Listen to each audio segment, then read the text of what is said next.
What is up, guys? It is the Sound Alchemist, and today I'm back to bring you guys some lore on my D&D session. The first ever D&D session that I was the DM for. Now, this session was originally going to be split between 4 people, and each person would be a DM for 2 to 3 sessions, just kind of doing a small campaign to kind of give everybody a sense of what it's like to be a DM. And this being my first one, I kind of wanted it to be something epic, yet concise, and so here it is. This is probably going to be either a 3 or 4-parter, so without further ado, let's dive into the story of Paradise Lost. The players: Ambrose, the Arakroca wizard; Baal, the Minotaur fighter; Torya, the human bard. Ambrose, Baal, and Torya awoke dazed and confused within a dark cavern. With no recollection of how they got here, they tried to figure out where they were, and that's when Torya brought out his lute, and with a strum of the strings, light emitted from the instrument. To his surprise, he saw a bird person and a very intimidating looking Minotaur. After a tense exchange of words, the trio realized that they had all been placed in this strange situation while having some of their memories wiped, and that the best course of action would be to work together, at least until they figured out what exactly was going on here. Just then, a burning bright orb of red light appeared on both sides of the party.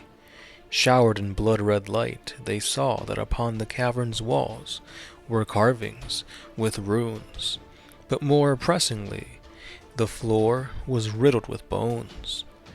Ambrose deciphered the runes as an upside-down cross, a clear symbol of the satanic occult. Before he could relay this information to the others, Torya had already began inspecting the bones, and with a nervous gulp, he realized that these were human remains. From underneath the human bones, a giant centipede attacked Ambrose, coiling around the Arakroca. The centipede was actually using the bones as a form of both armor and camouflage, awaiting its next meal.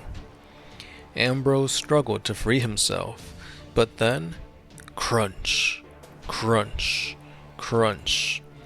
The Minotaur, Baal, makes his way over to the Arakroca, each thunderous step reducing the bones under his hooves to hundreds of tiny fragments. Baal simply and quite easily rips apart the centipede with minimal effort and tosses the lifeless body behind him. He snorts and gives the others a condescending look as he takes the lead, heading deeper into the cavern. Ambrose takes out his spellbook and makes note: "Do not piss off Baal." Torya, under his breath, says that he's happy that Baal's on their side. The party continues onward, and once again, the blood-red orbs appear, bathing them in this eerie red light. The ground shakes, and a trail of pikes rise from the ground. The party looks in shock as each pike has a naked, malnourished human impaled upon it, some still screaming in agony. Torya states that they should definitely head in the opposite direction, but a chilling voice calls out to them: "My oh my, I have visitors, and just in time for my master's ascension." This is when Ambrose finally tells the party that he believes that they're in hell. Baal finally speaks, and this is what he has to say: "I refuse to believe that I have died. I have never been bested in battle." "Correct you are," the creepy voice answers. "Indeed you are in hell, but you 3 are also amongst the living. Come to me, and I'll grant you the knowledge that you seek." Clearly, the voice is luring them into a trap, but with no other options, they head towards their doom. As the party walks past the skewered people, some cry for help, others reach out and try to scratch at them. The party can easily evade their attacks, and they finally get to a clearing, where they see a pentagram inscribed upon the ground. In the middle of this satanic insignia, a large bonfire was going, gaining force. "You've arrived," the voice speaks. "Now, be nice little sacrifices for me." And out from behind the fire, a small imp-like creature emerges. He charges at the party, but Baal steps forward and unsheathes his massive greatsword. With a single swing of his sword, the imp is cut in two. Ambrose and Torya both yell at Baal. Now, they won't be able to have the information that they seek. The party then begins to investigate the room, and they find a cage. Within it lies the body of a starving boy. Baal almost kills the young child, for he mistook him for an imp. They free the boy, and he's barely able to stand. When he talks, he only has the strength to whisper.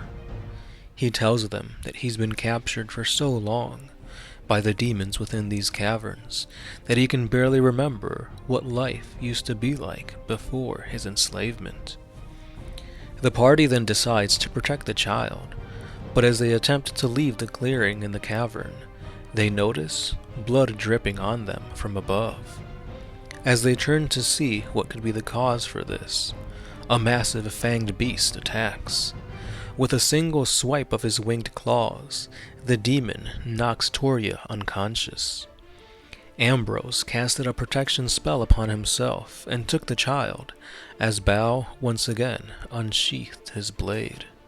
The epic battle between Baal and this vampiric demon shook the very caverns themselves, and unfortunately, a stalactite fell upon the child, ending his miserable life.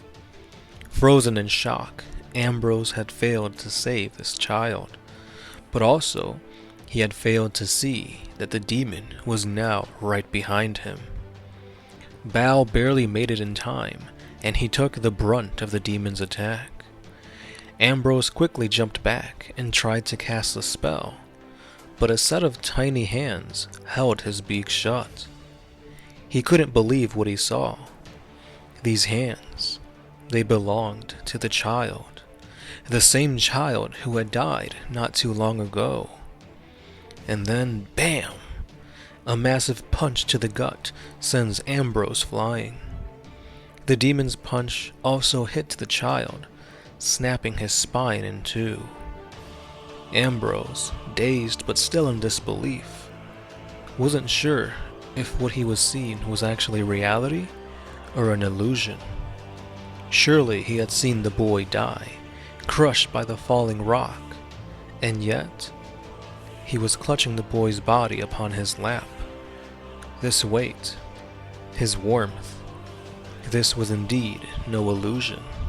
The child hacks up blood as he tries to speak. Dracul the Impaler. That is the name of the demon, and he's so close in reviving the devil. Ambrose calls out to Baal that they must escape at any cost, but by this point, Baal is battered and bruised, but still has some fight in him. Ambrose makes his way over to Torya, who is still unconscious, trying to take at least the child and his friend away from the battle.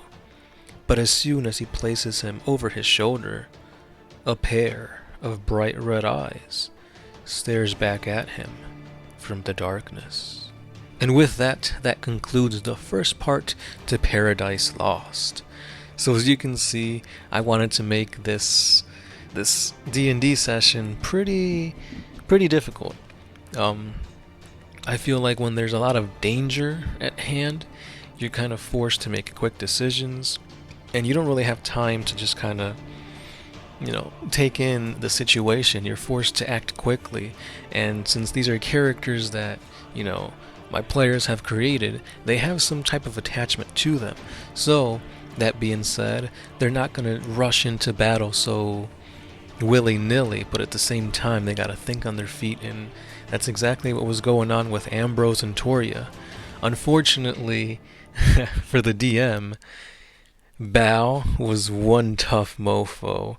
The imp literally could do no damage to him, and he was literally just like one-shotting things left and right.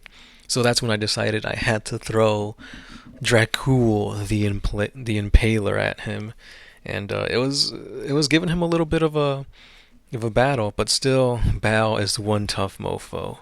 So, again, that concludes the first part.